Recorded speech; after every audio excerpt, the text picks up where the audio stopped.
Good afternoon, everyone, and welcome. Welcome to this RSS Quality Improvement Section meeting.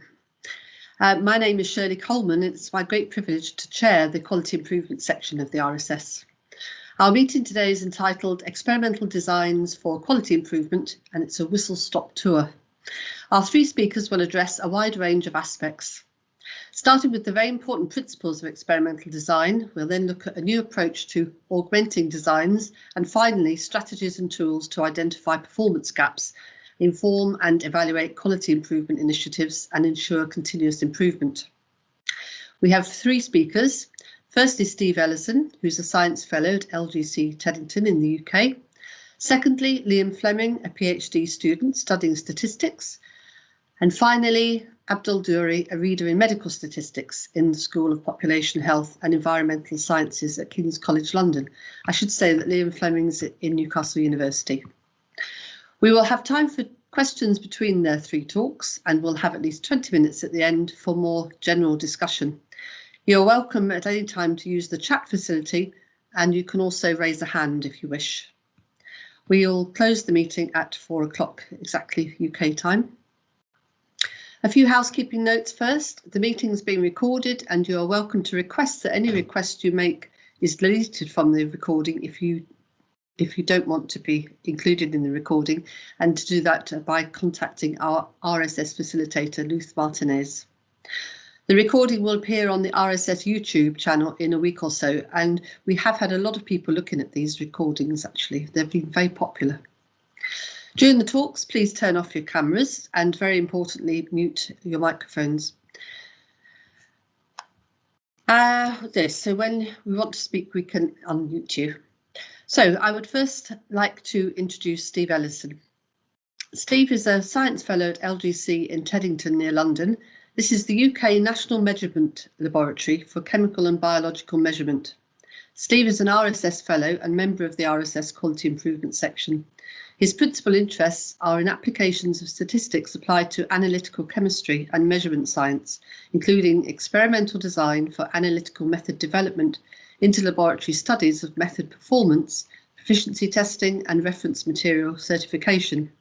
He's contributed to several international standards and guidelines, co-authored a textbook of statistical methods for analytical chemists, and provides training in statistical methods for measurement science.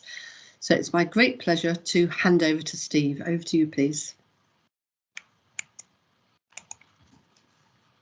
Thank you, Shirley, and thank you for the welcome. As Shirley says, I'm mostly involved in experimental design statistics for measurements of various kinds. So most of what I'm going to say comes with a bit of a flavour of that. But the principles I'm talking about, I hope, are quite general. The title is Basic Principles of Experimental Design. The subtitle, I suppose, follows from Fisher's quote, how to avoid a post-mortem. The reason for that is that back in 1938, Ronald Fisher said, basically, if you go to a statistician after you've done your experiment, he can perhaps tell you what it died of. The basic idea of what I'm talking through today is more or less how we avoid post-mortems. We don't really want to end up with a dead experiment or something we can't answer the question. So I'm going to be talking through what turns out to be quite a long list of characteristics of useful experiments. It's a bit of a personal list. It's something that I've evolved over time, mostly by making mistakes, as you might guess. So if you like, this is a tale of bitter experience turned into a checklist. And I'm just going to talk through each of those points in turn.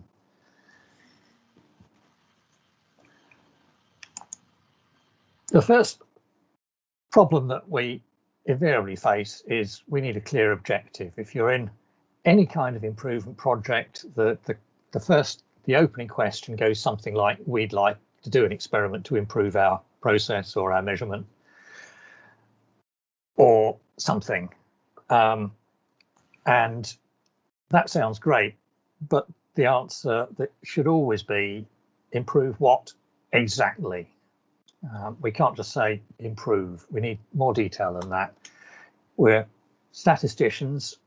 We need to end up with, if you like, a numerical question, a statistical question that we can use statistics to answer. And to get there, we start with a research question, which is, what do we need to know? Exactly what do you want to improve? Exactly how do you expect the process to improve? Do you want to improve costs? Do you want to improve time? Do you want to improve quality? Exactly what? Can I just interrupt you for a moment, Steve? Are you sharing slides? So I started with that. Mm.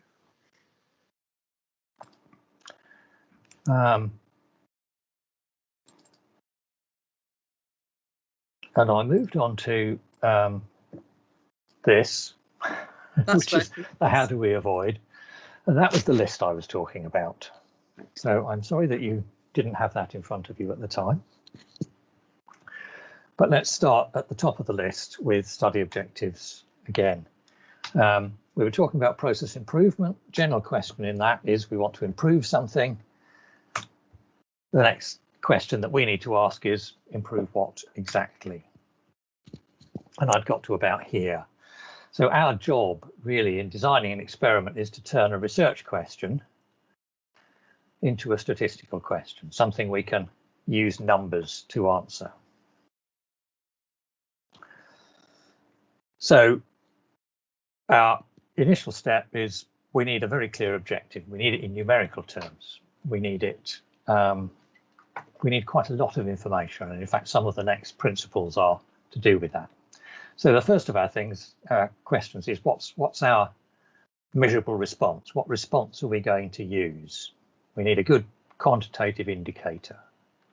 So if the answer to our first question is we want to improve the quality, our next question has to be, how are you going to measure that? What's your measure of quality? And it's got to be quantitative. It's got to be a number. It's got to be something we can measure, something we can count, something we can score. It's also quite important that it's relevant to the question. It's got to be a measure of what we're interested in. We can measure cost all you like, but if that's not what we're trying to reduce, that's not a very useful thing to do. Ideally, we'd like it relatively easy to measure. Experiments tend to be expensive, and there's no point in making them more expensive than they have to be. And we'll come to why, but it's nice to pick one that's reasonably precise. And the reason for that is that one of our next principles is that our experiment has to be able to detect an important effect. Now that sounds obvious, but if we say we want to reduce the number of defects, and that's our measure of quality, it's useful to ask how big a reduction we're looking for, how big a change, what's the size of effect in statistical terms, what's the effect size. And the reason we want to know that is because the way we plan our experiment makes a difference to what we can find.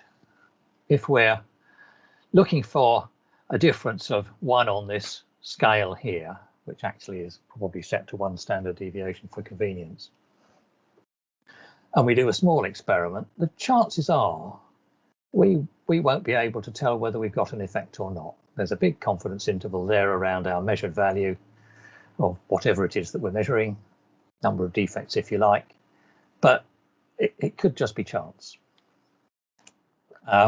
We want to be over here on the right. We want to be able to have a good chance of finding an effect if it's there. Now, a statistician will recognize that as a power question in general. Our concept of test power comes out of our type 1 errors, which are controlled by our significance level, chance of getting a positive when there's nothing happening. The bit that we're interested in maximizing is effectively the true positive rate, the probability of rejecting our null hypothesis when it's false. In other words, when something is happening, we want to know. I guess I should say that we're in a post p-value world now. P-values are getting a bit of a bad name, and all of this test power stuff is about hypothesis testing, which comes with a p-value. First, we do have to make a decision at some point, and p-values can be useful for that. They can also help you a lot when you're deciding whether something is chance or possibly not chance. I think it's pointless to ask whether they prove something, but they do show you that something could reasonably be chance. But if we go back to the previous picture, this experiment, this number of samples, gives us quite a small confidence interval, and there's two ways of looking at that. First, there's a good chance that if we've got a true value up here, our confidence interval won't include 0. So that's our classic hypothesis test. The other way of looking at it is that we've got a number here, a size of effect with a relatively useful uncertainty. So the other way of looking at test power is to think about it in terms of uncertainty. So we want either good test power or a relatively small uncertainty for what we're measuring. And those are pretty much equivalent things. The other thing about test power that's worth bearing in mind is that it isn't just about increasing the number of observations. There's a bundle of ways you can improve test power, and some of the others are actually more useful to think about when you're planning experiments. We've talked about increasing the number of observations. That's a standard one. If we've got one treatment that's expensive treatment in general terms, then perhaps we can make a cheap group bigger. At least that reduces the standard error of mean values for that group, or the standard error of the average count, that kind of thing. But we can play about with other things. We can play about with the significance level we choose. We don't have to choose 95%. It's silly to choose 50%, but we can relax that a little bit. We can, if we know what we're going to get at the end of the day, we can choose the particular statistical procedure that we're going to use. We can pick the procedure that's most powerful for the assumptions in play. One that I would spend a lot of time on in a measurement science context is improving the available precision. In general terms, mean values tend to be more precise than counts, and that tends to be more precise than scores on an ordinal scale. Much more importantly, controlling nuisance effects, which I'll talk about in a minute.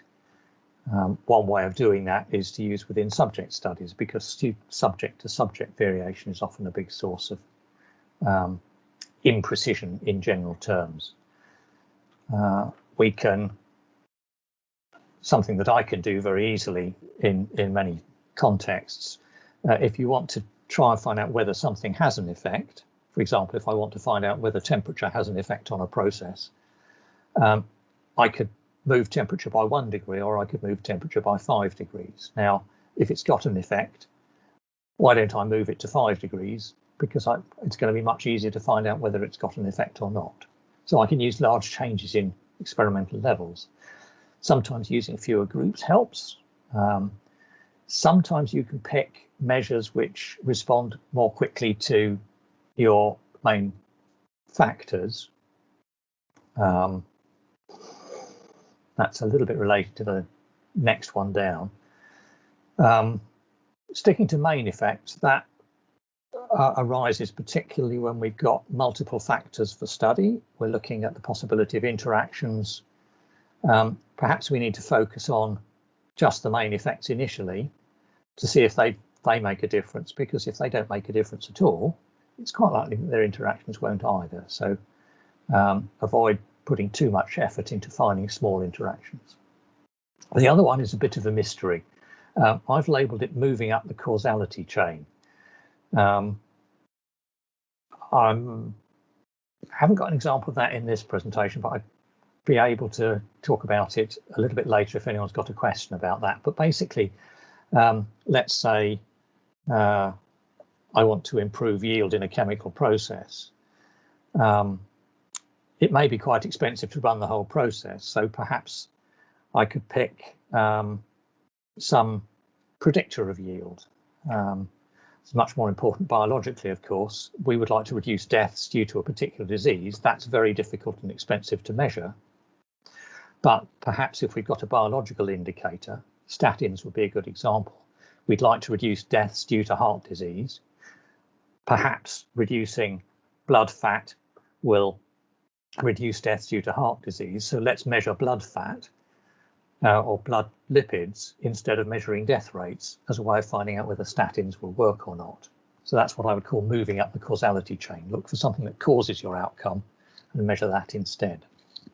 It's often much more precise. I guess the main message of this particular chunk is sample size is not the only way of improving power. There's many others, and it's well worth paying attention to the others. Next principle I'd like to pick up is nuisance effects, which is my label for things that get in the way. Back to our process improvement conversation.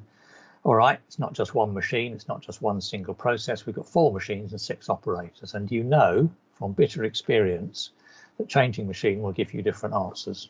It'll give you different failure rates and so on. And changing operator, especially to the operator that for some reason only gets employed after lunch down the pub on a Friday afternoon, will have quite a marked effect on your failure rates. So operator effects are real, but actually they're not generally very interesting. There are lots of examples of things that I could label as nuisance effects, unexpected trends within a measurement run, differences from one run or one day to the next, operator effects. Test materials can vary. In more general terms, for example, if we were doing a survey type experiment, sampling bias and selective allocation of test subjects to treatment groups are all nuisance effects of a kind. An example from my kind of context is a badly designed experiment. Someone's decided to try and find out whether treatments A and B are different, perhaps different test methods. One may see if one gives a higher mean value than the next. But experience tells me that analytical equipment occasionally drifts, sometimes quite badly. We usually know why, but it doesn't mean that we can easily stop it. And if we just use that run order and that instrument drift, we'll get a nice slope and we'll get means and confidence intervals that make it look like B comes in a lot lower than A. Now, right now, I can't tell you whether that's just instrument drift or whether there's a genuine effect there, but this is the biggest trap, finding an effect and not knowing what caused it. What do we do about it? Well, one of the simplest things we can do is randomize. If we randomize our run order, and this is genuinely randomized actually, but it hasn't randomized it very much, it's still done enough to tell us that there's something going on that is not our effect of interest. And at least we've concluded, probably from this, that there isn't a significant difference between A and B at the moment. So that's one thing we can do. So we can randomize across a nuisance effect at the expense of some precision. The other thing we can do is include a covariate. In this particular case, it would probably be time. If we draw a straight line through our data, subtract that, we get, if you like, mostly we get a small difference in means A and B, but much more importantly, we get a very big reduction in the confidence interval, in the size of the uncertainty. Nowadays, we wouldn't do it by subtracting a line. We'd do it as part of a linear model. Nonetheless, the principle is there. We've got 2 basic approaches to handling nuisance effects, and there they are. If you can control it, do. If you can't, randomize. So that's one of my fundamental principles. There's a few other points. We're about halfway down the list, but getting faster. We'd like experiments to be efficient. We want useful information with minimal resource.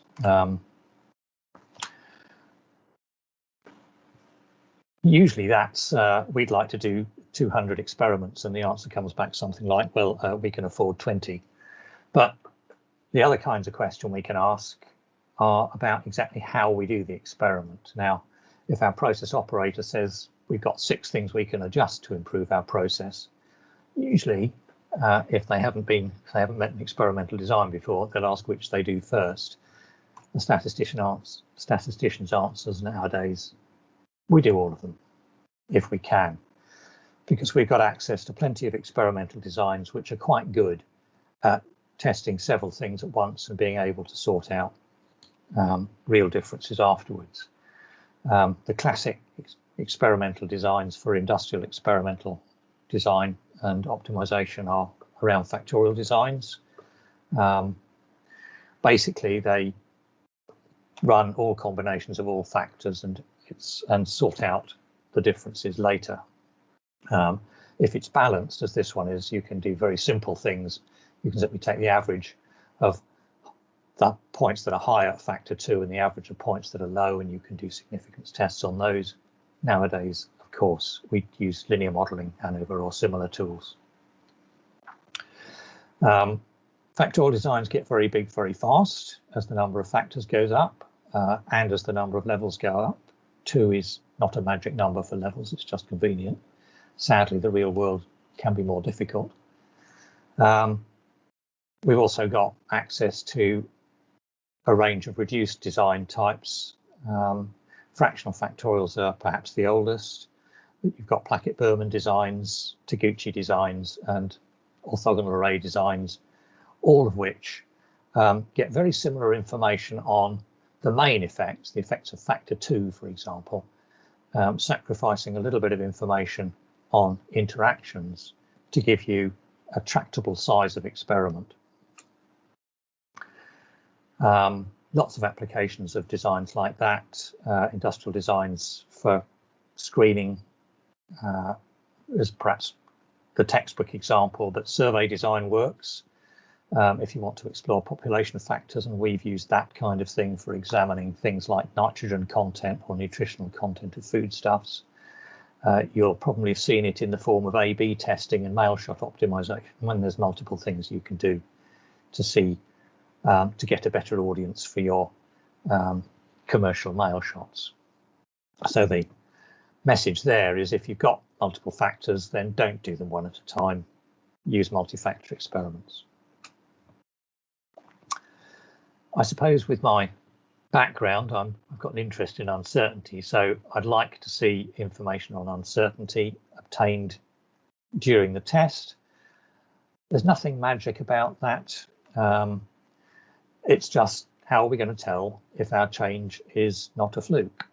And the answer is, we plan for replication. This is an example of typical traditional optimization design, central composite in particular, where we include some additional replication to make sure we've got an understanding of the random variability. And the purpose of that is simply that if we've got information on the uncertainty, on the random variation, we can distinguish change from chance. And that's the big important thing we want to be able to do. As a final point,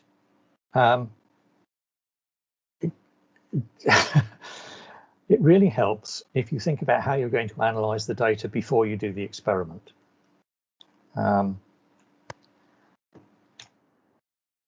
Many statisticians, I'm sure, have been in the position where someone comes to you and gives you a set of data and says, okay, so what's driving our sales figures?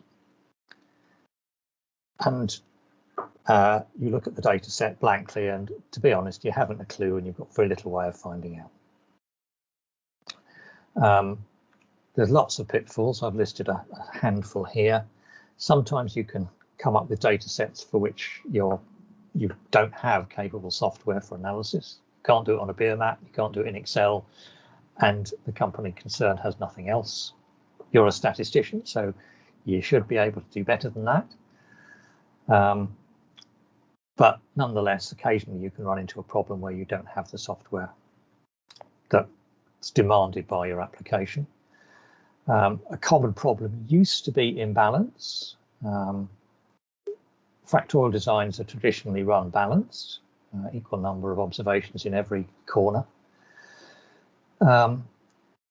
Partly because it gets very tedious to analyze unbalanced designs manually, It's much easier now with modern software with some caveats. If you've got an unbalanced design, a specialist in linear models will tell you that you no longer have separable linear hypotheses about the main effects. So that is something to guard against, and gross imbalance or missing cells are very difficult to accommodate. Nonetheless, we can usually do something with moderately unbalanced data nowadays. But in extreme cases, it will actually stop you getting a useful interpretation. A really important point is that if you haven't thought about how you're going to analyze the data, somebody may fail to reveal confounding factors, things that could affect the outcome that are not part of your list of points of interest. And that's particularly important if you wanted to correct them and your analysis is going to need information that wasn't collected at the time of the experiment, because it can be very difficult to go back and get it. So there's lots of reasons for saying, well, I'm going to collect this information. How am I going to analyze it specifically? Because you'll need to know what information to collect. There's a quote that I often refer to from John Tukey, which is relevant here. Just because you've got some data and an aching desire for an answer, that doesn't mean you can get an answer from your data. So your job in experimental design is to make sure that you can get an answer from your data. And I'm going to stop about there with a quick summary. Why do we design experiments?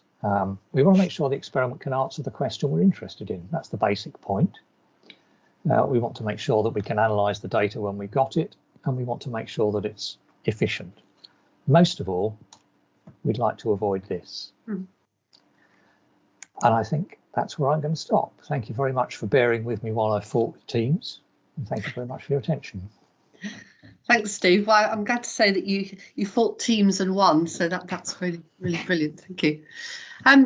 So we have time for a couple of questions, if anyone would like to make a comment. I mean, you've covered so many different interesting things from your experience, and it all rings, a lot of these things ring a bell for me in practical application.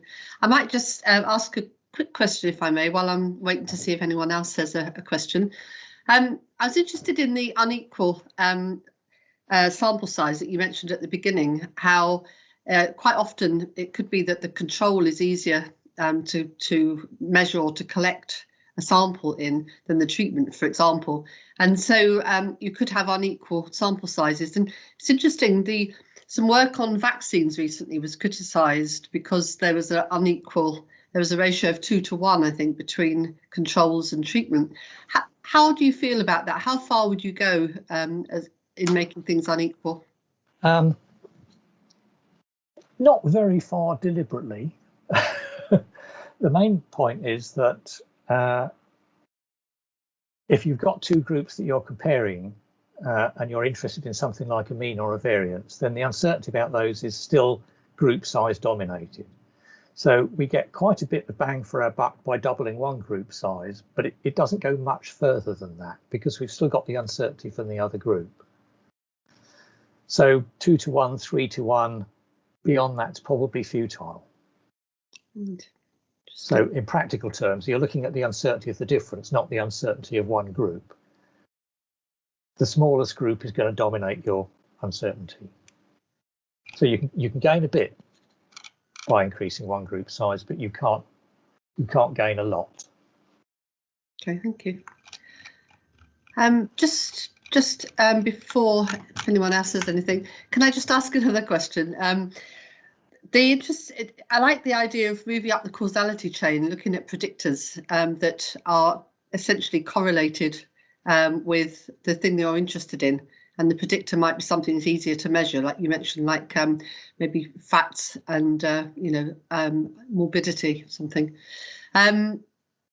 One thing that's interesting in that, I think, is constantly checking the relationship between the two, isn't it? That it could change under different conditions. Yes. Outcomes usually get affected by more than what you're measuring. That's the difficulty with, if you like, a causal factor, that you can measure something like cortisol quite easily because people excrete it in saliva. And that can be an indicator of mood, but and that can be an indicator in a completely different context of sporting performance. But sporting performance depends on a heck of a lot of other things. Mm-hmm. So that's one reason you might want to focus. But the other thing is you have to be pretty sure it's a causal relationship that you're looking at. Correlation, as you know, is not causality. So just because something correlates with performance in one context doesn't mean it will continue to do so. For us, it's often easier in the sort of physical and biological sciences where you've got some good science backing up the causality chain. In the social sciences, it may be much more difficult to find out what affects customer perception, for example. You may have something that correlates in a study, but whether it causes it is a completely different question. So that link has to be pretty tight for that to be a reliable way of proceeding. Thank you. I had a question in the chat. Financial processes wander as opposed to a fixed factory plant, which is more stationary. Are there any hints for how to apply industrial thinking to related time series effects? I'd be tempted to throw that open for a lot of comments. Gut feeling. First, the idea of a fixed factory plant. It should be stationary, but believe me, it's not. They do wander about. So the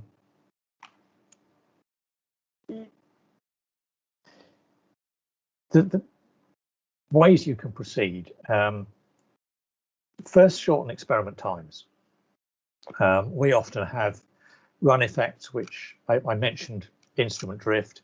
I could have dealt with that by cutting down the experiment to a series of much shorter studies. So if you've got a financial process that drifts over a period of months, you could consider acquiring data on it for 3 days at a time over a period of months under different treatment circumstances or for different customer groups, so that you can then look at the time as a blocking factor.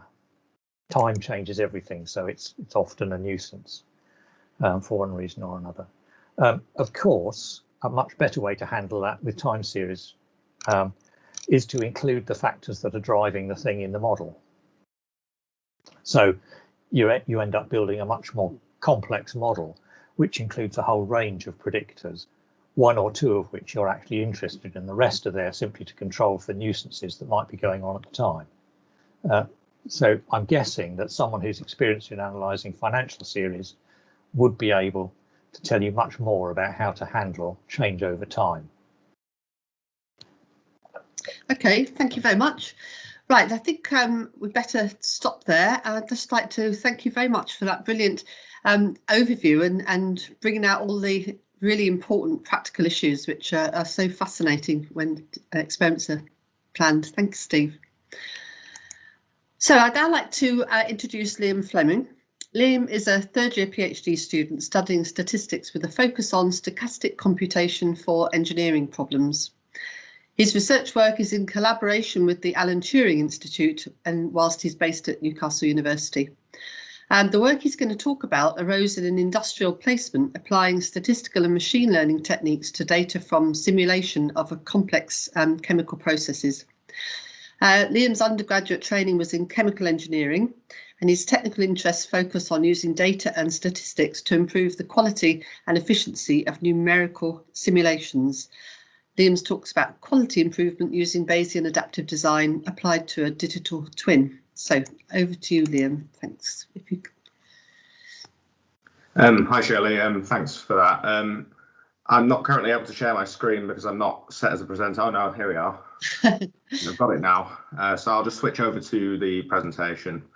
So as Shirley said, I've recently done a sort of an industrial internship over at Johnson Matthey, where we embarked on an exploratory project talking about how we could use design of experiments and more flexible model classes in order to more effectively use statistical modeling for chemical processes.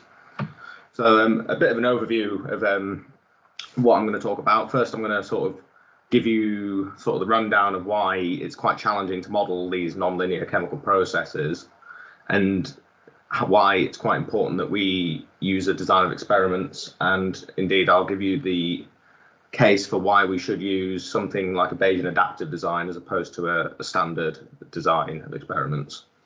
And then I'll go on to give you some of the details of how we implemented this in the context of a chemical process and how it was applied to flexible regression models, in this case Gaussian process regression.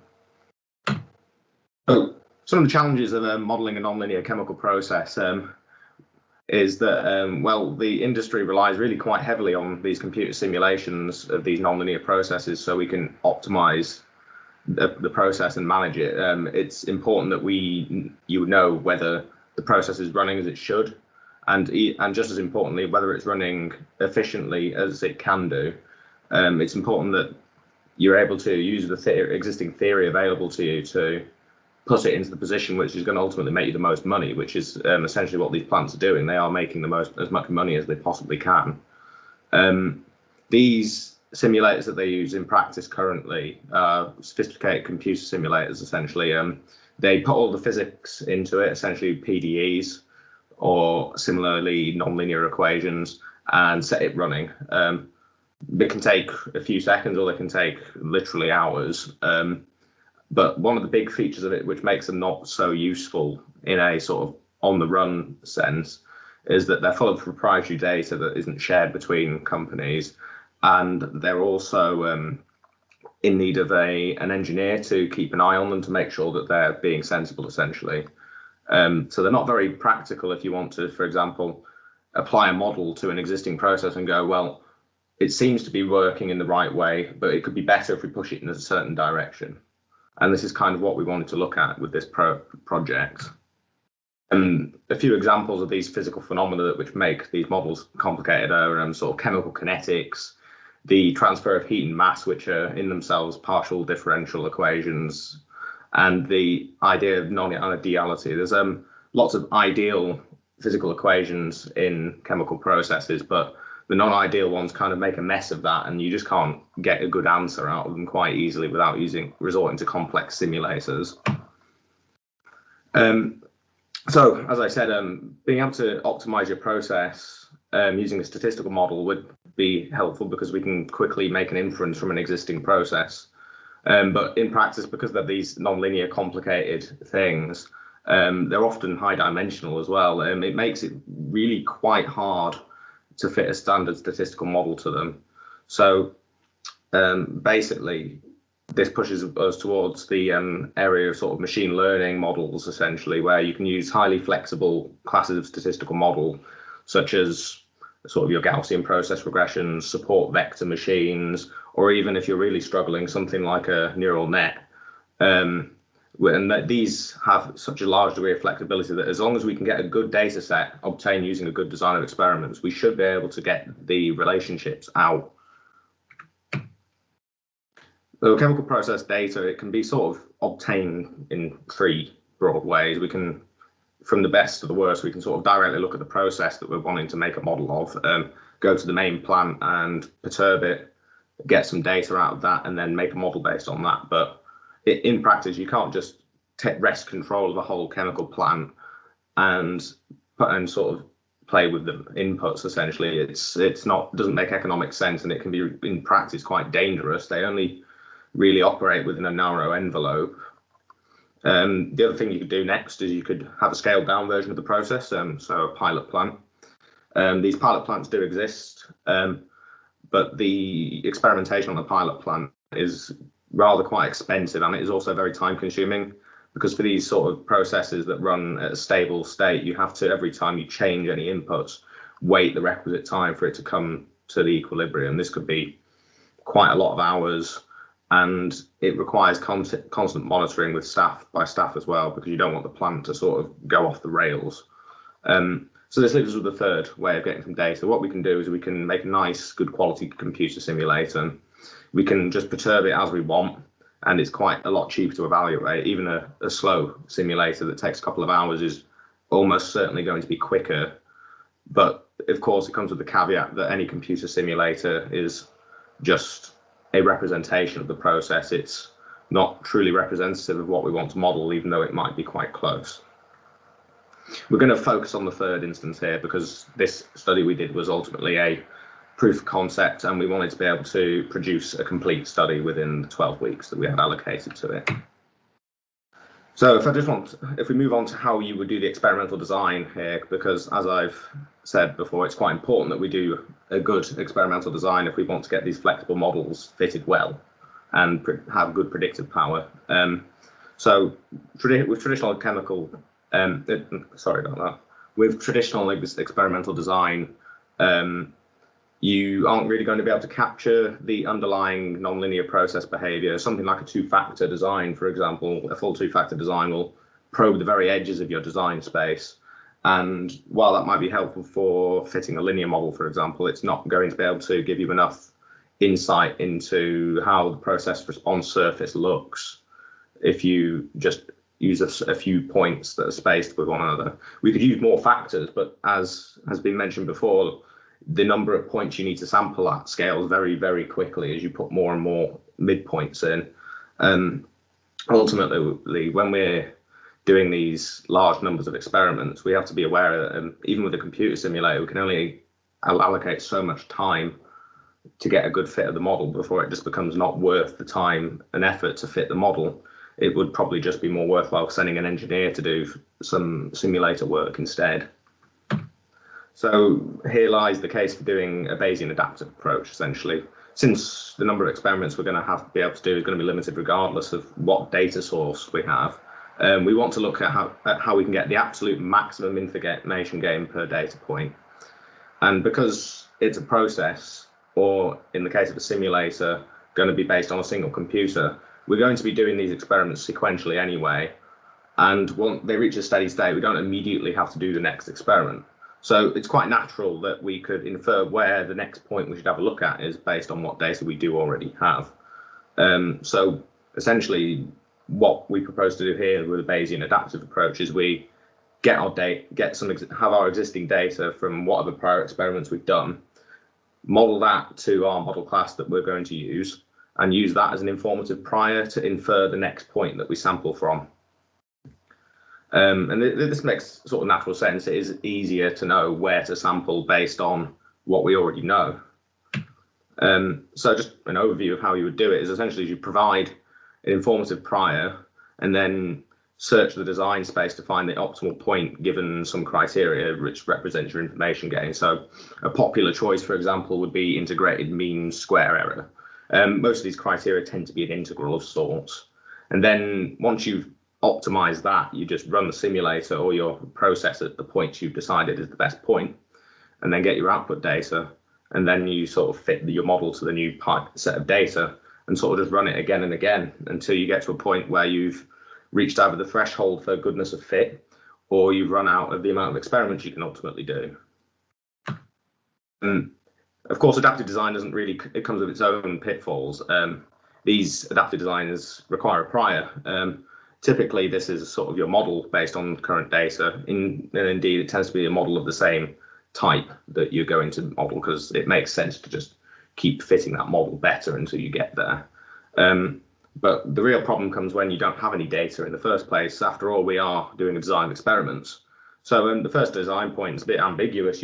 Where is the best point to start if you don't know what before? You could assign an informative prior to it, or you could elicit some information from people to decide where to start. But ultimately, you are in something of a chicken and egg scenario. You need to have an entry point at somewhere. So this is what I propose to do. Essentially, a full two-factor design we can use to make an informative prior. We probe the vertices of our design space, and then this gives us an informative basis. We know what's at the very edges, and then based on what we've managed to model from the edges, we can sort of figure out where the uncertainty lies within and allow the adaptive algorithm to explore the interior of this design space. So I want to go back to the point where we define a criteria for what is information gain. It's important because the choice of your criteria is really quite non-trivial. the well-known criteria such as the integrated mean square error, it suffers from pitfalls. There's a lot of local minima, which makes optimization rather difficult. And we want to make optimization as easy as possible because easy optimization saves us a lot of time. So in this sense, we've used a combination criteria called IGMV, which is integrated mean, max gain and variance criteria. Essentially, it works in a very similar way to the integrated mean squared error one, but it yields similar performance without having as many minima, which is easier to optimize. And I've put this on the equation here. So essentially, what you are seeking is the minima of this integral, where the k term is the kernel function being conditioned on existing data.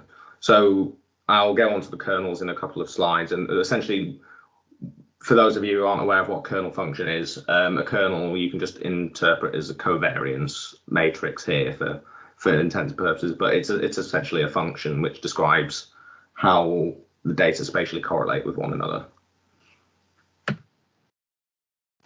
So now that we've decided that we're going to do an adaptive design for a chemical process because it makes things efficient and easier in theory, we needed to test this out in practice. So the people at Johnson Matthey developed a process simulator which was very non-linear. Essentially, it had sort of recycle action and very non-linear complicated kinetics, which made it not respond in a very linear way at all. Especially the recycle. Essentially, you couldn't predict the response by drawing a straight line in any sense. This is a good test case because it means we'd need to use a very flexible model class and be aware of that the design of experiments would be important. We elected to use Gaussian process models, which in the world of Gaussian processes are termed emulators, as they're very flexible and they also have native probabilistic features to them.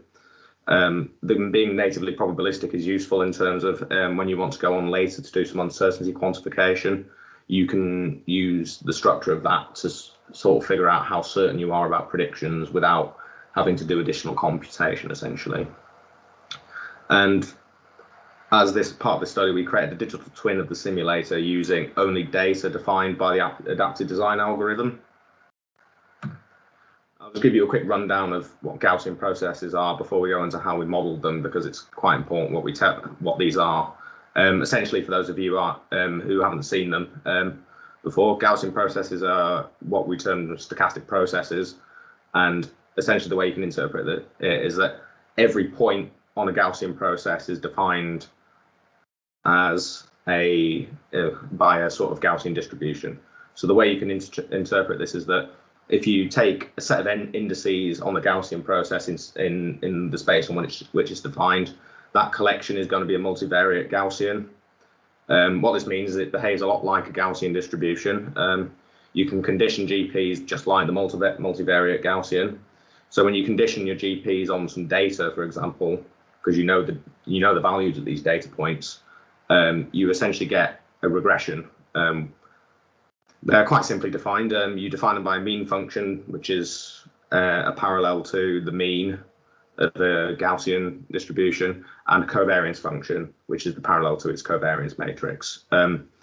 Essentially, these two inputs define the structure of your resultant random field. The mean function is usually set to 0 when you're using it as a prior because it's just easier that way. There's no need to predefine the mean function because the covariance function defines all of the structure you need on how it behaves.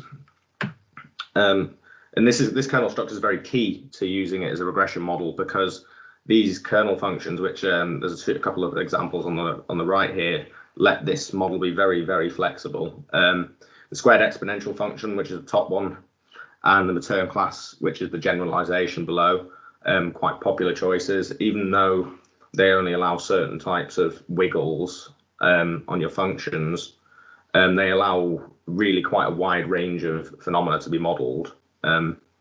As you can see, these come with a couple of hyperparameters associated with them. With the squared exponential one, there's a marginal variance term and also a length scale term.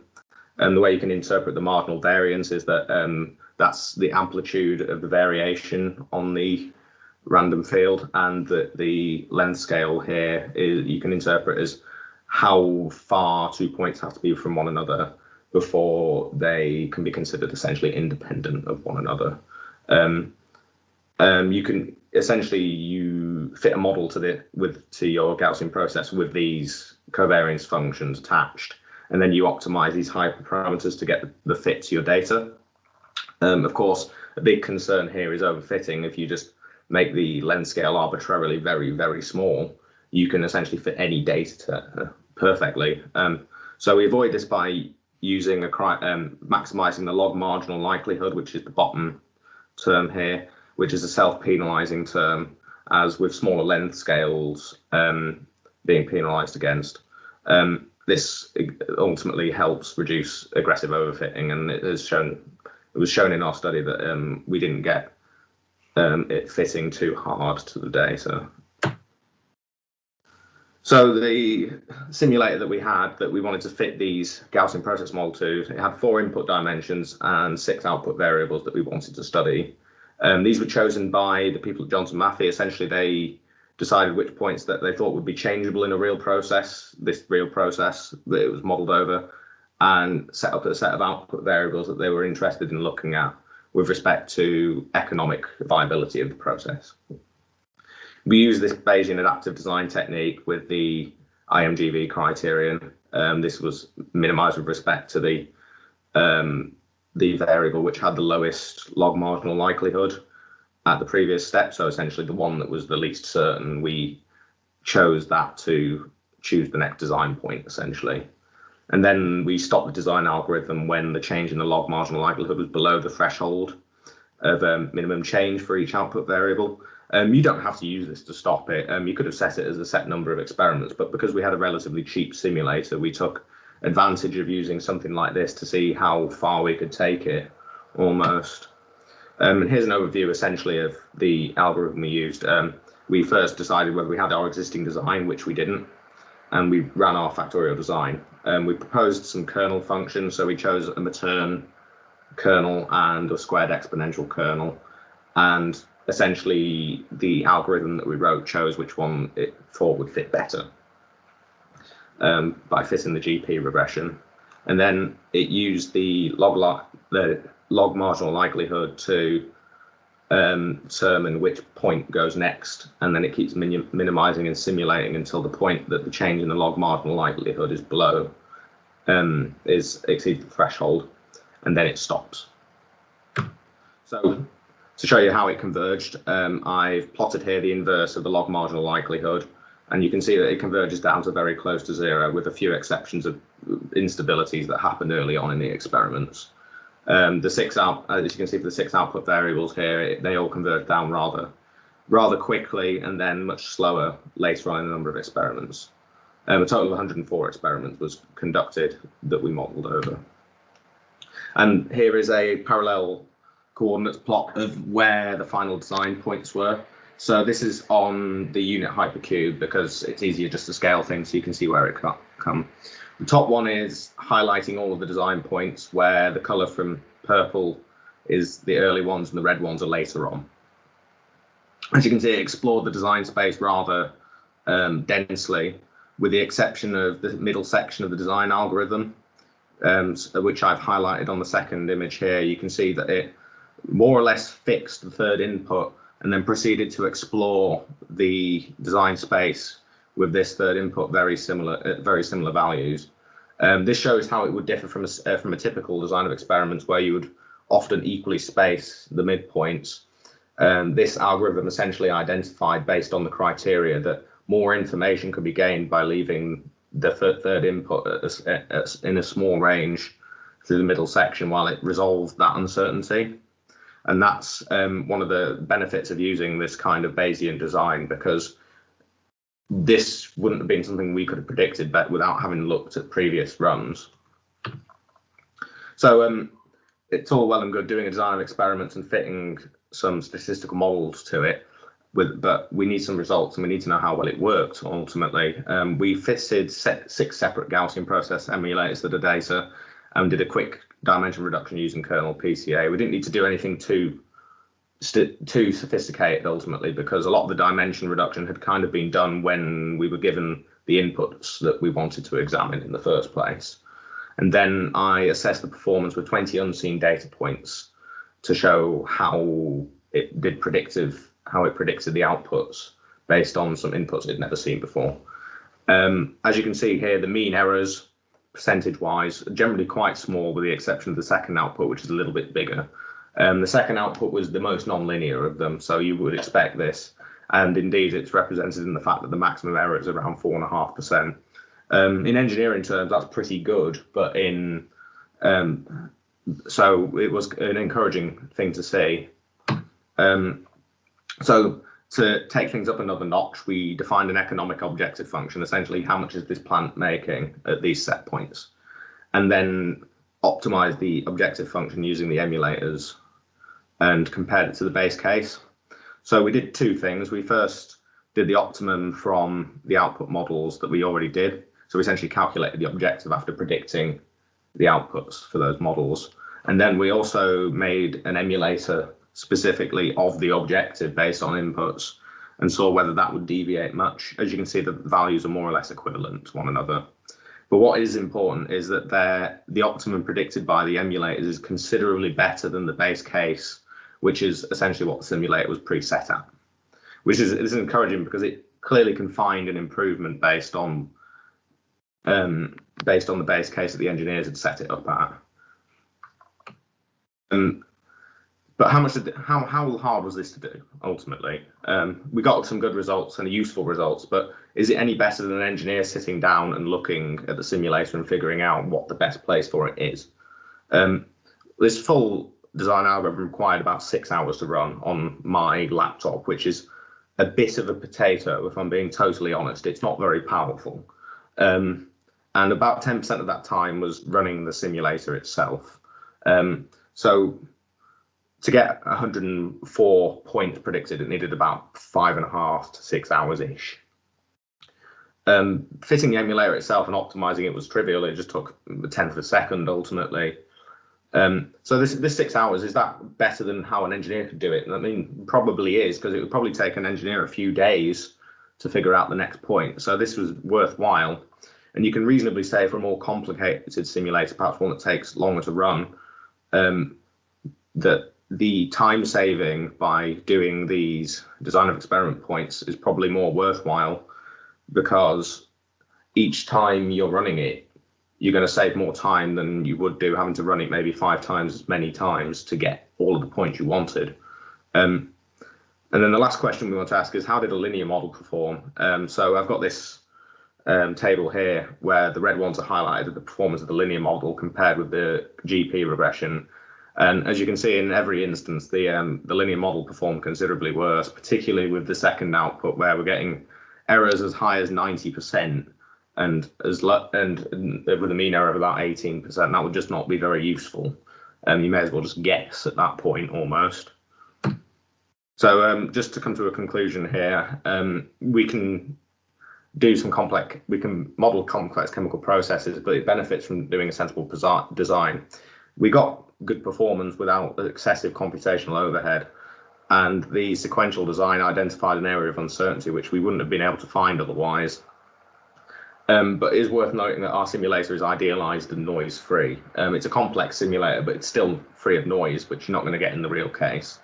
Further study on the noisy case is required, but it was a promising proof of concept, essentially.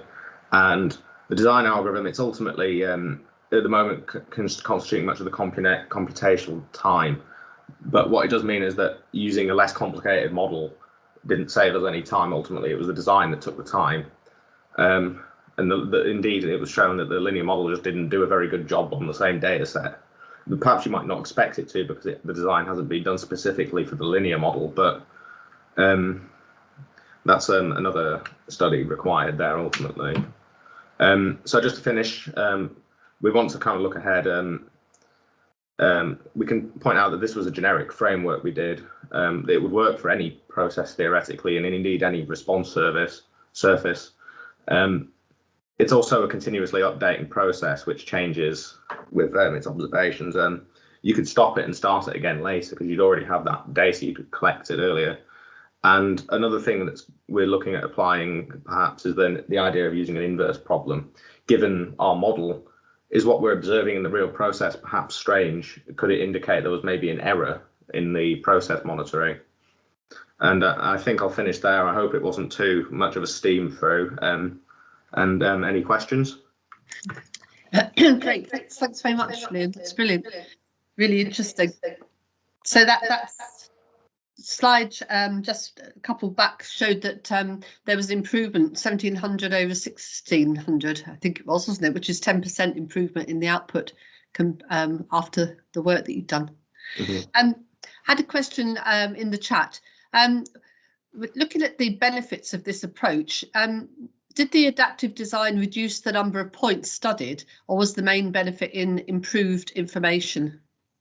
So the main benefit in this instance, because we ran the model till it stopped, was that it identified the uncertainty in that region that we got essentially improved information. Of course, the argument we could have here is that if you have improved information, perhaps you need less design points in the first place because you've got that information at that point. And unfortunately, under the guise of my internship, I hadn't had the time to compare it with a conventional design, which perhaps would be a useful thing to do ahead to see how it performs on the same number of points. I hope that answers the question.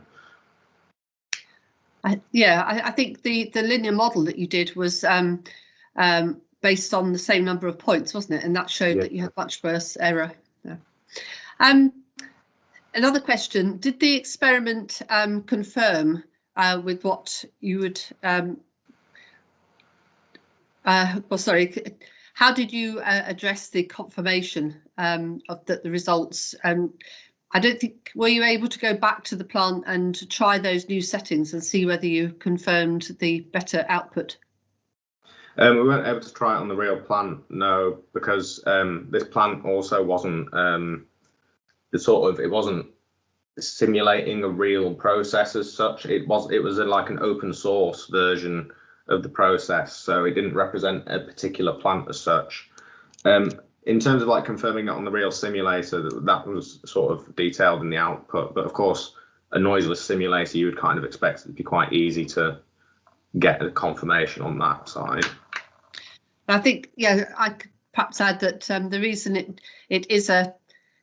it's not based exactly on a exact process is because of confidentiality, isn't it? The idea is to have something that could be shared and discussed without giving you any secrets.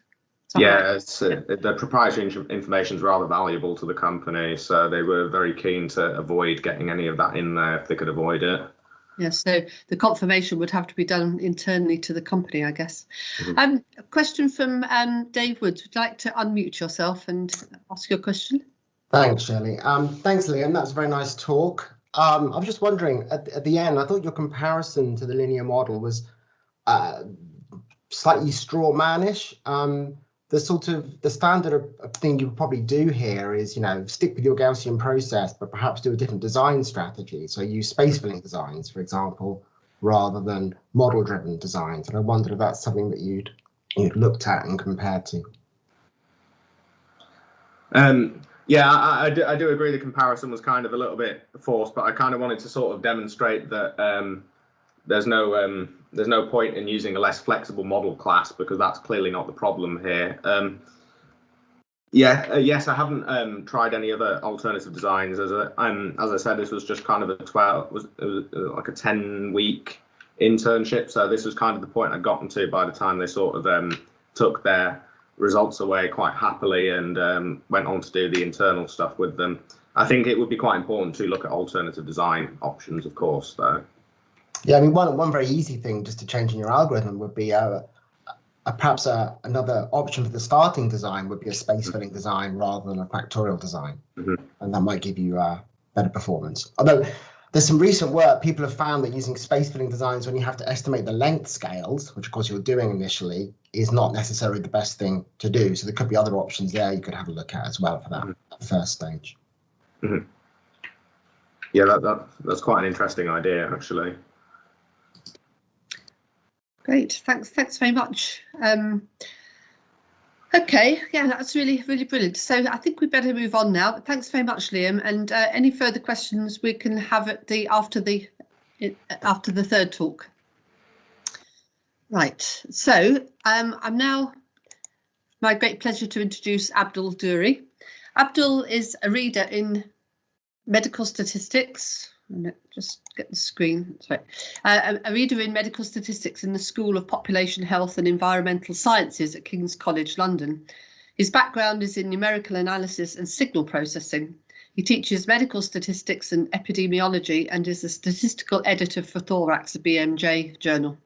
He's also a statistical consultant with the Biomedical Research Centre, the Research Design Service London and King's College Hospital.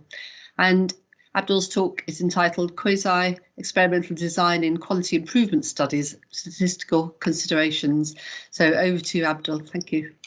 Thank you, Shirley. Today we are going to look at, for my third talk, I will be talking about quasi-experimental designs in quality improvement studies. So I put here in healthcare, which is the area that I am working on. And I will focus on research questions and statistical considerations. This talk, I think it will fit well our continuation of what Steve presented earlier, the first talk. So outlines, I will start by a background because this is quality improvements in health. So we'll explain why it is and compare with other designs. Designs and method for quality improvements evaluation. And after I will move on methods on quasi-experimental design. I will give an example using thrombolysis in acute stroke care services and a conclusion. So let's start from the beginning and just a recall for everyone. So what is quality improvements? So quality improvements is basically a measure of variation in quality. It can be healthcare, it can be whatever the process that you are observing. So I will focus on healthcare, as I said earlier. So I carry on with healthcare, but you can always translate to other area. So it is really important, and it is really active recently within healthcare. So because within healthcare, we want to see if the intervention is working, but not only in a trial. We want to see if it is working in real life and how can we improve it over time. So it's quite a hot topic at the moment, given all advances in healthcare. So what questions are we asking in this area? So it is basically two questions. How do we best implement an interventions? And the second, of course, is how we inform clinicians, administrators, and policymakers on improvements in healthcare. And that's concern basically some performance that we will observe in the health system and look at the variations. And most importantly, if we have changed any things in this process, if we introduce a new intervention or a new structure, or we change the hospital, for example, or we extend the hospital, it is important just to look at these variations. This is different. So quality improvements evaluation, it is different than randomized controlled trial, that we all know, which is basically answering the question that can the intervention work under ideal condition. So basically creates a knowledge or generalizable knowledge or determine cause and effect of treatments. So it is different. So and it's different as well compared to pragmatic control trials, which answer the question: does the intervention work under usual condition? So quality improvement in healthcare is how to improve this intervention or strategy that has been already proven in randomized control trials and maybe as well in pragmatic control trials. So, the Bayesian model in healthcare has put some quality measure to measure the quality or to evaluate the quality improvements in healthcare. And mainly there are 4 components: structure, process, outcome, patient's experience. So for the structure, which is deal with basically answering questions like, does a healthcare unit here, I put a stroke unit always have a psychologist on staff. So basically about staffing or setting, or sometimes about facilities. So anything to do with the structure. This is one of quality measures that we should that we could observe. Another about process and to do with, for example, determines if the service provided to patients are consistent with routine clinical care. And here I give another example. For example, does a doctor ensure that all discharged patients receive recommended antithrombotic drugs, for example, for let's say for AF patients? Or directly to you look at the outcome. This is another quality measure, and evaluates patients' health as a result of care received. And you can look at survival or other outcomes. Patients' experience is quite used in all disciplines, including healthcare, basically based on feedback. So this is basically the main quality measures. Questions. The questions in healthcare for quality evaluation, it's similar like Steve asked or presented earlier. So here I put a couple of questions that we come across. For example, what went in the program over time? So we need to describe. Did the recipients improve? We need to compare, for example. Did recipients do better than non-recipients? Again, comparing. You can see sometimes is describing, sometimes comparing, sometimes is ruling out rival explanations, or it can be even a cost effectiveness related analysis related to this evaluation. So for the statistics, so we have now covered the questions that we come across in health. Maybe they are similar in other disciplines. So the questions and how to assess or how to compare is first we need a sample, and after we need a design. So there are 2 main designs for improvements interventions. The first one is quality improvements project, which I assume most of you know about them. And the second, which is it's used but not very often compared to quality improvements projects, which is effectiveness studies for improvements. Basically, you plan a study to assess an improvement, of course, in the context of quality improvement. So just to remind you about quality improvements project, I think they are linked to statistical process control and Plan, Do, Study, Act, PDCA cycles, if this is the most common word when it comes to a project. But it allows interventions that do not work to be discarded and to enable those that appear promising to be optimized and customized. Basically, by looking at this improvements efforts locally, or locally, you can see this variation, and you can change the strategy that was implemented, or can adapt the strategy that you are observing while you are seeing this variation. And it's quite so in itself, actually, this is quite a full topic that can be discussed for a whole session, and how we plan them, how we observe them, how these variations are measured using statistical process control, and what are challenges. But I will give an example.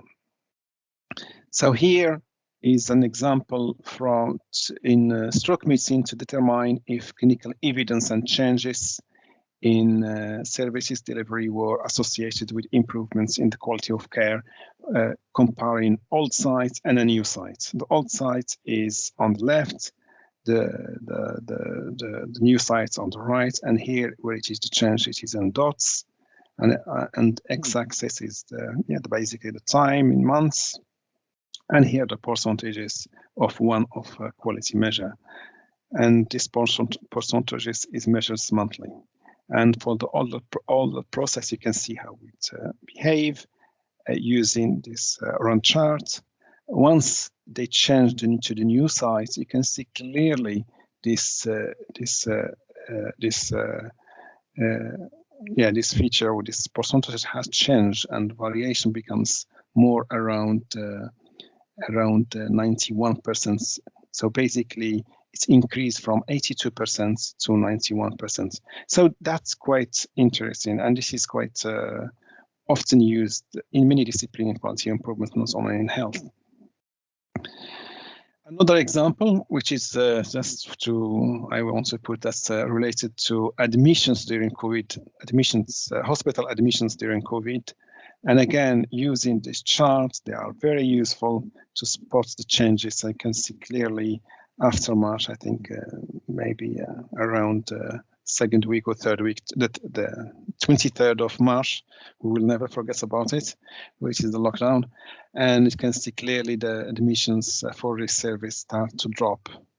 And you can compare it with the previous years, clearly has dropped quite dramatically. So this is quite an example of using this chart and statistical process control.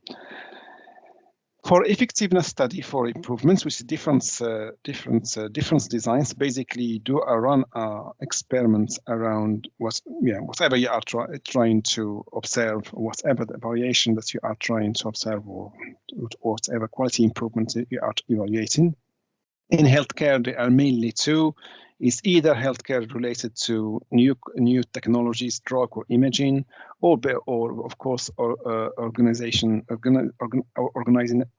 new unit, for example, or it can be more larger a public health intervention. It can be individual level, we call it micro, or meso, it is organizational level, or macro, it is national or regional level.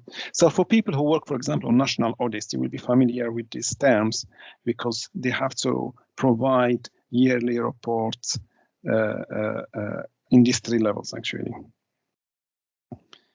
For the design, to do so we have a variety that's possibilities you can do. You can even do a systematic review to show sometimes, not all the time. You can. So this is all the designs that are possible that can be applied when you are focusing on one questions in a way that to measure the effectiveness studies for improvements. But the most common and is the two on board, basically observational studies, or basically an experiment, a non-randomized experimental study in effectiveness study. You can't randomize, because if you randomize, of course, it becomes a random control trial. So you have to watch or observe the intervention in real life, and in same times evaluating the effectiveness for improvements.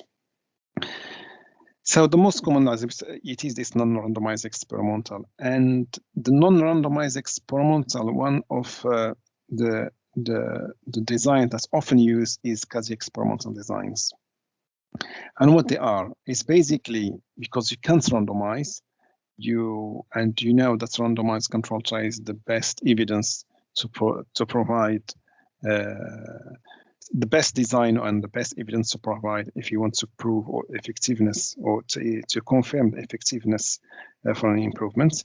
So the idea here is that to mimic a randomized control trials, but without randomizing in the real life. What you do is with what we call quasi-experimental design. You can match them. One solution is basically match the patients if it is a patient level. So you can match two one by one and see the two processes, how the overall outcomes is. But there are a couple of designs. And the first one I put there is propensity score matching, for example, before and after design or difference in differences, regression discontinuity design, non-equivalent group design, in-cohort design, the harmony or interrupted time series designs, and here we don't have controls. And all those come under the umbrella of quasi-experimental design. I will give an example to give you how important are these design. I will give an example with propensity score matching, and I will give an example to see to show you how we showed that's one of the key indicators, how to show it is quite effective.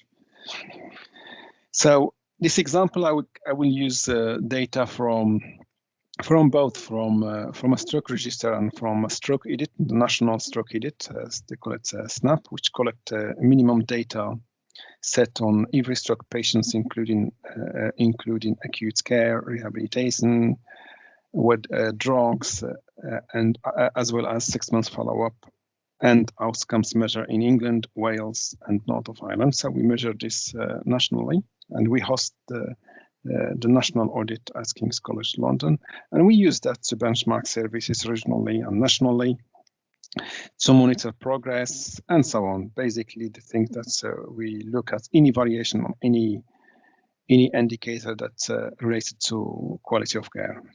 As well as now we start to use it as a research platform. There is a big initiative to use data as a research platform for quality improvement. So measuring the variation in quality improvements for healthcare, it is similar to other disciplines. First, we need to define quality key indicators.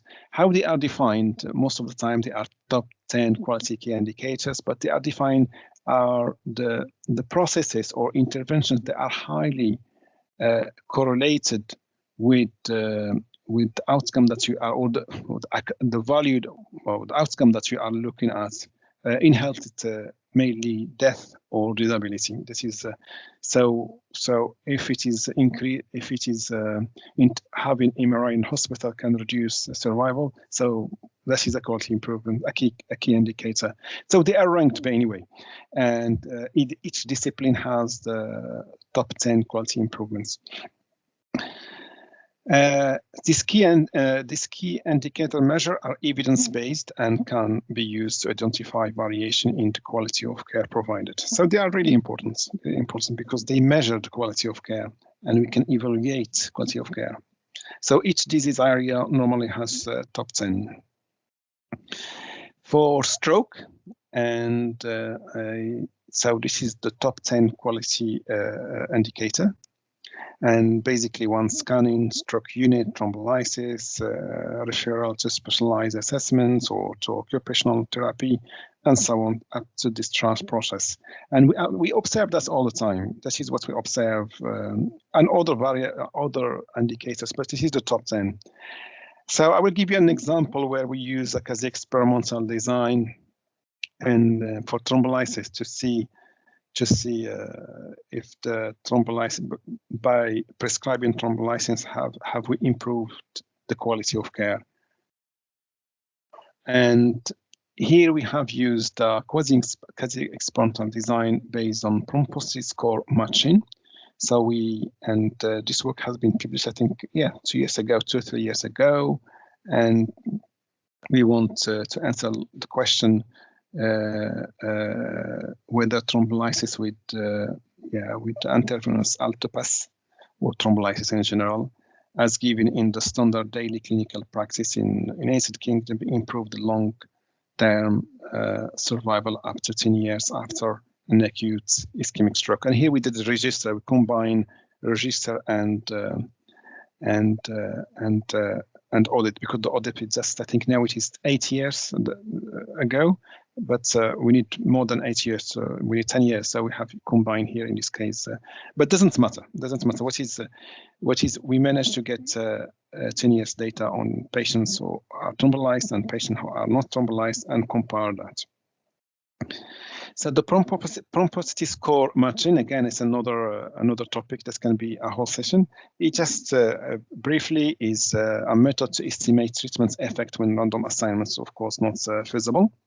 So we pseudo randomized study. We mimic randomized control trials, which is the idea of the quasi-experimental design.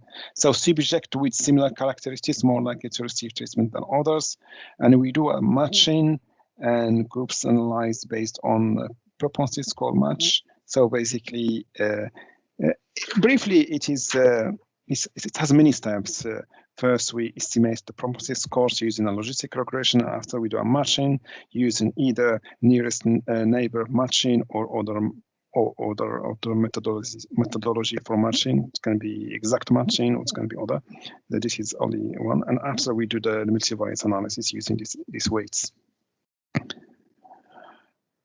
So here we took data from 2005 to 2015. We have 246 treated with thrombolysis, and we have a loss of cohort here, 1,472 controls. Some patients are excluded for some reasons, but this is not important for this topic here. But from this cohort, we managed to have 492 controls using propensity score matching. So it is quite interesting. And now we can compare these two groups quite clearly and have an idea about the survival between who are treated with thrombolysis and those who are not thrombolized, which are the control. So both are stroke and some thrombolized, some not. And we looked at the survival. And the interesting things here is, so the red is the control, blue is the treatment, the x-axis is times in year, up to 10 years. And the y-axis is survival probabilities. And the strata control group, you can see the numbers, basically the real numbers of people at risk by time, by year. And comparing the two controls with the stroke patient who are not thrombolized against those who are thrombolized, clearly you can see just by eyes without doing any statistics that people who are thrombolized have better survival. And which is interesting is if you take this window of 10 years, it's clearly that by being thrombolized at the stroke onset, after stroke onset, you can gain up to 1 year survival. It's quite interesting, because you thrombolyze at the beginning, you don't thrombolyze afterwards. So basically, having a best treatment in the acute care services may extend survival, which is quite important. So conclusion, quasi-experimental studies are important in quality improvements, evaluation, and choice of appropriate design is crucial. And I will advise in healthcare, if you are going for effectiveness studies for improvements, use quasi-experimental design, and propensity score or instrumental variables or something similar is the way to go for. And as an example, we showed clearly that thrombolysis, for example, improves survival in ischemic stroke using this design. And on average, over a 10 years period, patients receiving thrombolytic therapy live approximately 1 year longer than non-treated patients. And that's it. Thank you.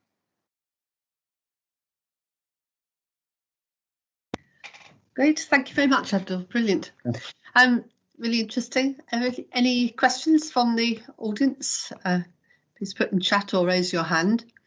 Can I just say that it's clearly really important, this propensity matching, isn't it? Obviously, I mean, it means that you can make an experiment out of something that's really difficult to get hold of otherwise. I just wondered, is there an application in other areas where it's very difficult to do experiments, like finance, or like even in the social studies? You know, Yeah, so absolutely So when we have data and we have well-defined quality indicators that are basically numbers, it is possible to do a quasi-experimental design and do propensity score or others. There are other methods, but of course there are challenges for other questions, as in social science, as you mentioned, maybe not the way to go for. So it's not a solution for every quality improvement question or evaluation is. But if you have the numbers, and if you can capture the variation by numbers, and you have data, maybe think about quasi experimental designs. Thank you. I have a question from Tim Davis, who's got a raised hand. If you'd like to unmute yourself, Tim. I have a question as an outlier. I was thrombolyzed for my stroke 7 years ago. So according to that survival plot, I'm lucky to be here. So I consider myself an outlier. But I do have a serious question. Sometimes I think stroke patients get thrombolyzed before the doctors know if the stroke is hemorrhagic or ischemic. So what happened? Did your study include stroke patients that had been thrombolyzed, but then it turned out they'd had a hemorrhagic stroke?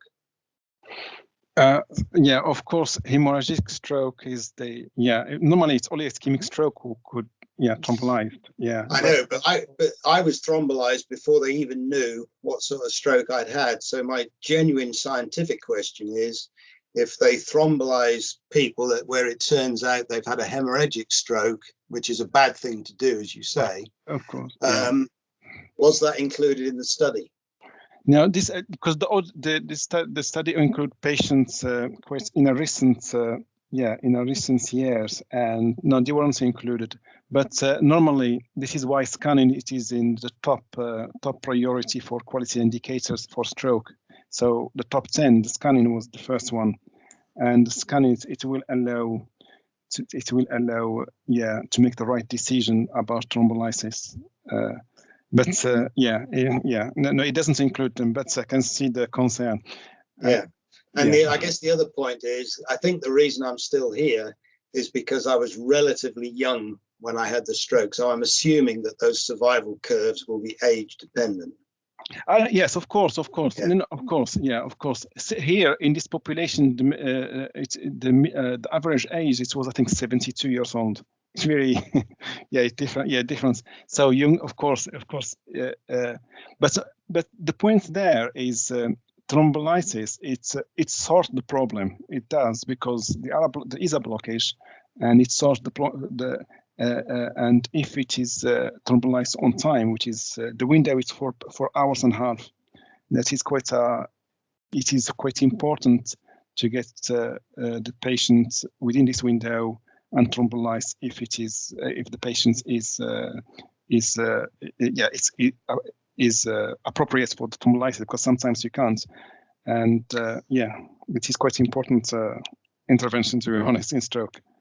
Okay, thank you. We have two further questions. First of all, which propensity score matching method was used in the thrombolysis example that you've just been talking about?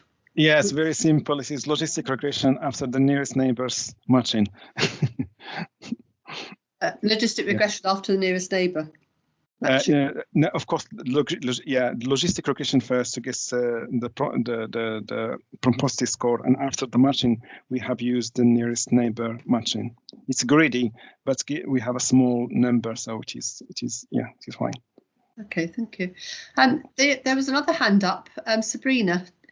If your hand gone down, or would you still like to ask? Sorry, I was just gonna answer some of the question about because I work in SNAP actually, so I was gonna calm his fear about people being thrombolyzed without being scanned. I think it's only in very special cases where a doctor has very good reason to thrombolyze, because they can tell from other characteristics of the patient. So just in the NHS, so you're sure like people aren't being thrombolyzed willy-nilly without having scans. It's not very common. Yeah, in my case, it's academic because I'm still here. Of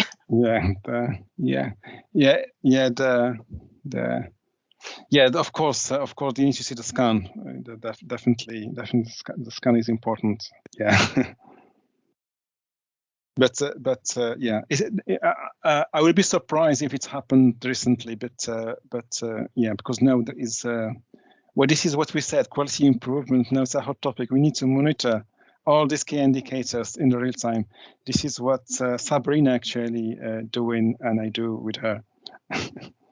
We are monitoring that really all the time, and we report back to hospitals and of course to NHS England. Any other question? Yeah, I'm muted, Shirley. Sorry. Thank you very much for those answering those questions. I think it'd be good if we go on to general discussion now. Thank you. We had a question earlier on from Jackie.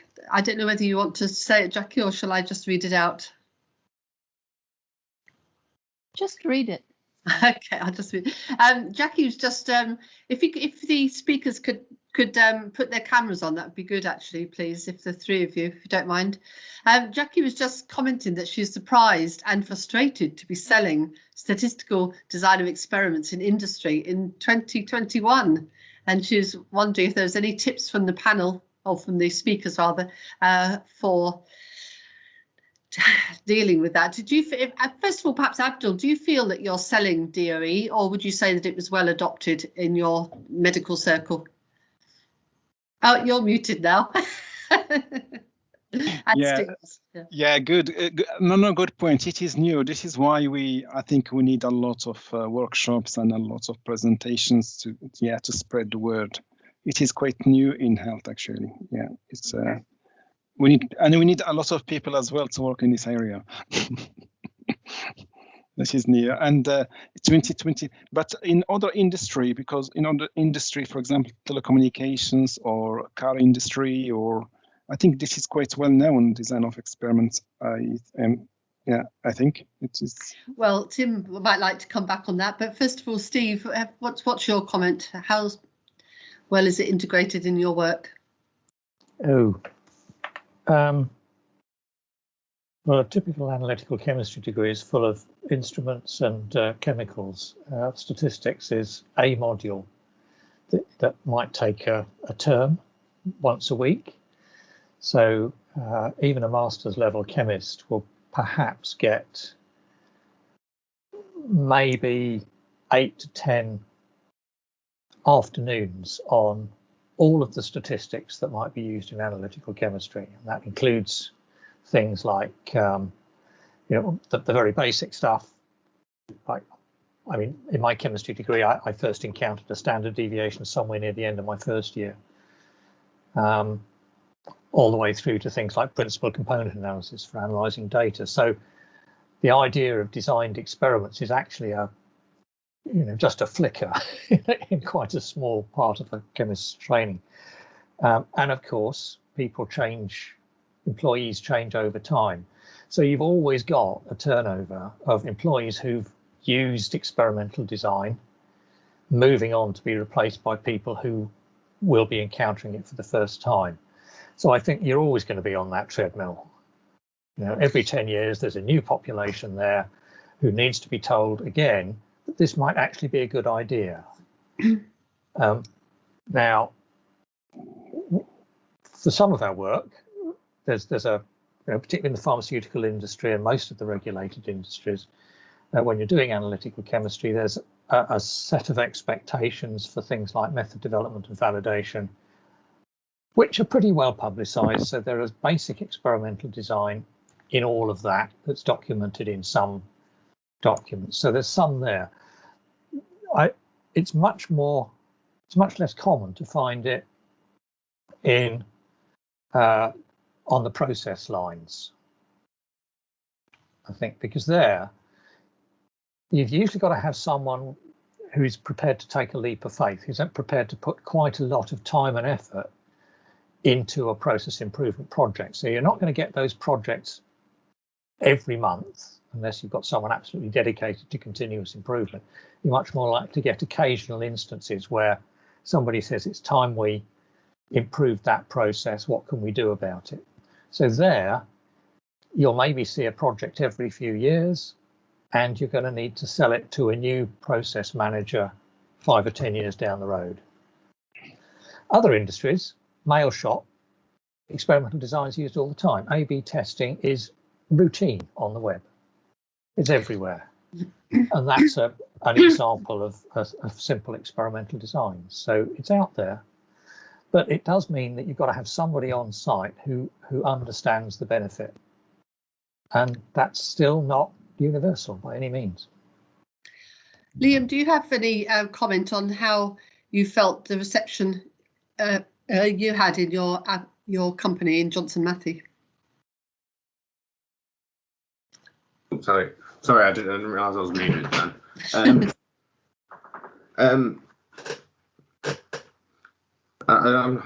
Sorry, my head's just not in it this afternoon. It is. No, just how did they take to the idea of having a designed experiment done on them, if you like? So Johnson Matthey seemed quite interested to see. I think when I explained the benefits of like sort of maybe trying to do a Bayesian sequential design rather than the traditional design, they were very interested in sort of the idea that it's sort of like adaptive and Bayesian, because I think and the engineering companies are often quite perceptive to Bayesian stats because it's all based on sort of taking what you know and sort of making an inference from that rather than just sort of statistical magic, which a lot of people feel like once they hear statistics, they don't really know where to go from there almost. Quite a lot of people in sort of engineering companies, because they don't really get a lot of exposure to it, which is strange because like quality control is such an important thing in these companies. Okay, thank you. Tim, if I could be a little bit unorthodox, Tim, do you want to just give your... I was going to ask Jacqueline what industry she works in, because experimental design is highly contextual. So what industry is she in? I work with many different industries, but I'm finding it depends on the individual within any company. I mean, it's true that semiconductors and medical devices like DOE more, but it's so dependent on the individual. It might be because I live and work in Israel. It's a bit of a free-for-all and people just get to do whatever they want in R&D. R&D management in general is a problem, and the DOE is just a part of that. But I honestly would have thought that by now it would be more widely recognized how much we can gain from DOE. Although that point of Stephen about the people leaving was quite interesting. Yeah. And also that point about education being responsible for it. It's like if we didn't hear about it at university, it couldn't have been important. I think Abdul wanted to come back, and then Steve wanted to come back too. Yeah. So first. So. Thank you, Shirley. No, just to clarify about the design of experiments. No, it is well known. It just in the context of quality improvements is less used. But the design of experiments, I think in many industries already, in health and in many industries actually, in my knowledge, it's very used in many applications. It just, the problem is in this quality improvements evaluation where there is the gap. Steve? Yes, there's a side comment in the chat that most quality managers are trying to keep things the same. Responding to Tim, I guess, Tim's comment. To get a quality manager to optimize a process means changing the process, and that's the last thing they want to do. There's another interesting issue around here, and that's the way that the quality management standards have changed over time. Because 40 years ago, ISO 9000 hadn't been invented. Quality was a new thing. Quality was something that you had to do to catch up with the Japanese, if I remember correctly, back in 1980 or thereabouts. As ISO 9000 came in, you moved to a situation where you had to have a defined process and a controlled process, and that tended to mean stability. But if you look at more recent iterations of these quality management standards, they've moved towards a somewhat more risk-based evaluation of quality management, and they've also added provisions for quality improvement.